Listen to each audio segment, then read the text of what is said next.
Você vai acompanhar neste momento a segunda parte da reportagem com a missionária Milka do Nascimento, ela que foi enviada para o México através do Departamento de Missões de Criciúma, Mensageiros da Última Hora.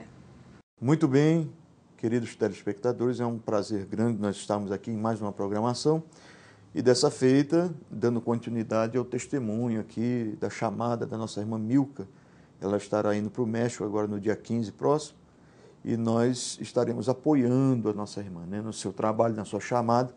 Sabemos que Deus chama cada um para um lugar diferente, lugares diferentes, porque se Deus tivesse a mesma chamada com todo mundo, né, o mundo não seria evangelizado, não é verdade?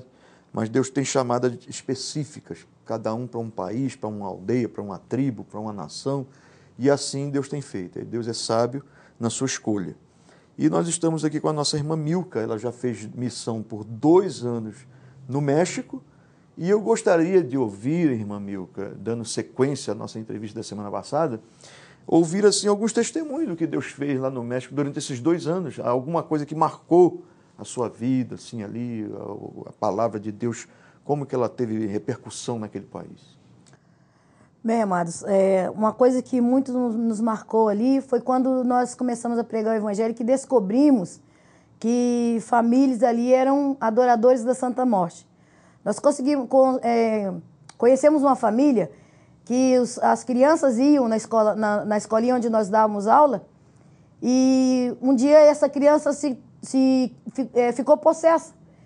E por 8 adultos não conseguiam segurar essa criança. E aí, então a mãe dele disse para nós que ela havia entregado essa criança para a Santa Morte. E nós perguntamos a ela por quê. Ela disse que a Santa Morte que ela adorava era uma das piores.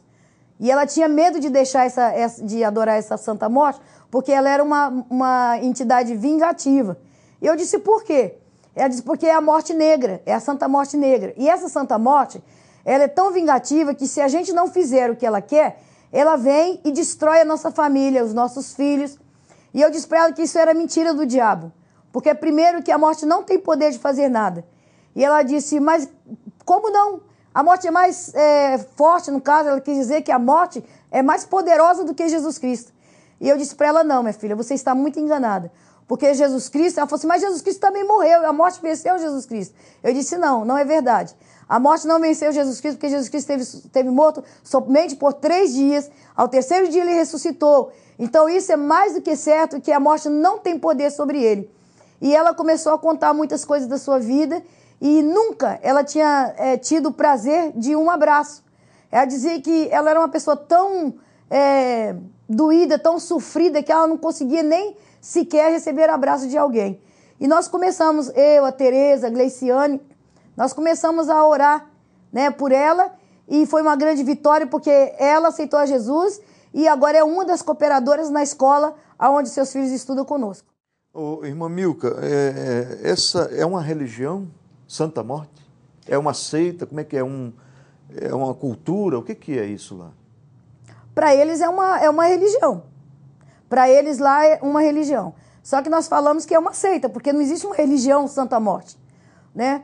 Mas eles trabalham, eles adoram tanto que eles tatuam essa Santa Morte, ou que seja porque são várias cores, tem a morte azul, a morte verde, a morte amarela, a morte dourada, a morte branca e a morte negra. Então, os adoradores, eles adoram, para dizer que adoradores, eles tatuam nos seus pescoços, nos seus braços, né?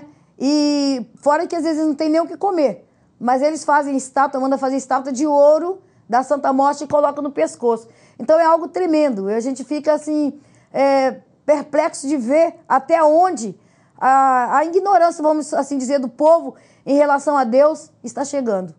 E a senhora chegou a testemunhar alguém que se converteu ao Evangelho, que era adepto dessa seita? Sim, a mãe do Johan é um jovenzinho, um adolescente que é da nossa classe lá em São Marcos do Estoco.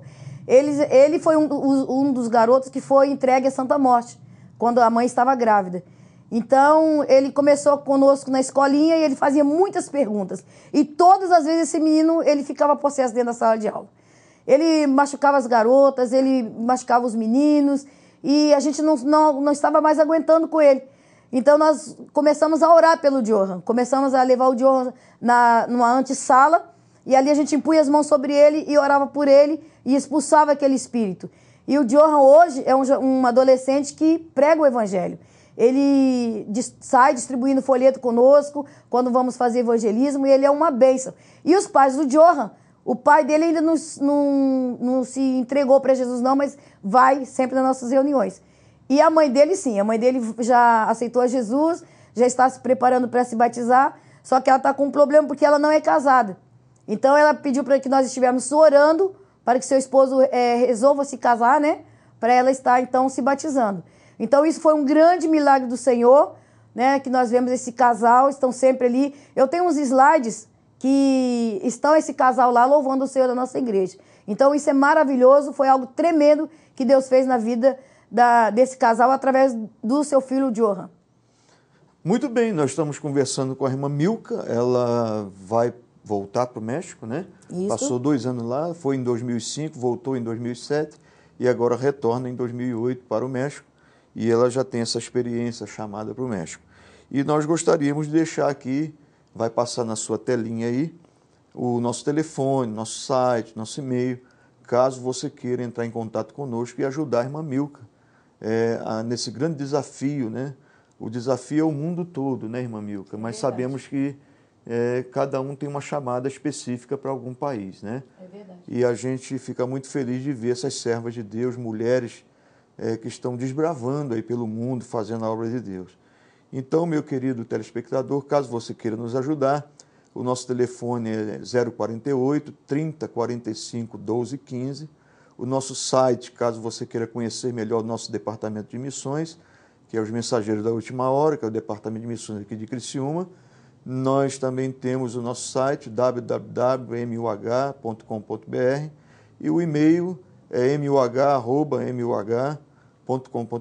Se você desejar entrar em contato conosco, esses endereços, nosso telefone está passando aí na sua telinha, você anote e entre em contato conosco. Existe um grande desafio pela frente, e se você estiver de mão cruzada, não fazer nada, você estará sendo devedor a esta grande obra, que é a obra de Deus, né?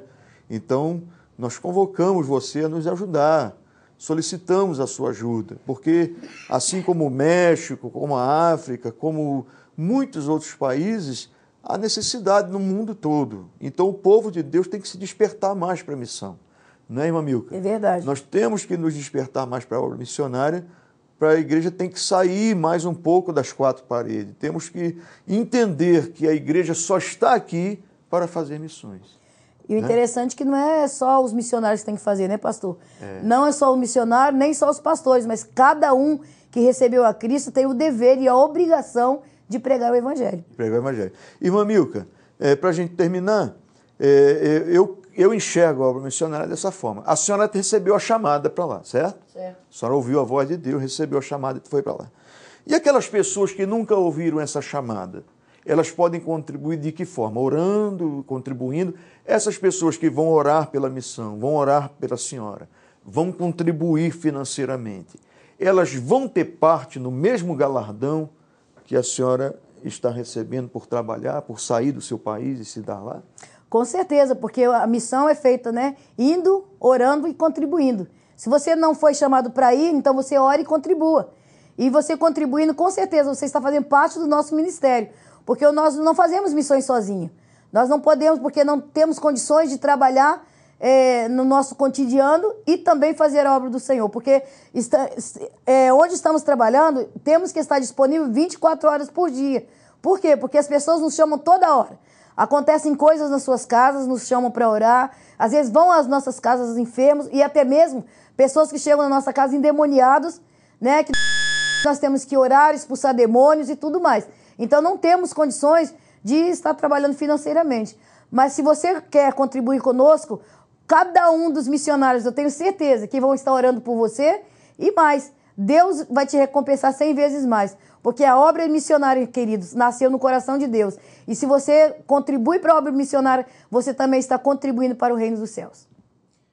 Muito bem, agradecemos a sua atenção, agradecemos o carinho da sua audiência E gostaríamos que você se empenhasse nessa obra, porque é uma obra, como disse a nossa irmã, Deus tem muito carinho pela obra missionária. É verdade. Porque através dela, muitas vidas, muitas almas têm sido alcançadas.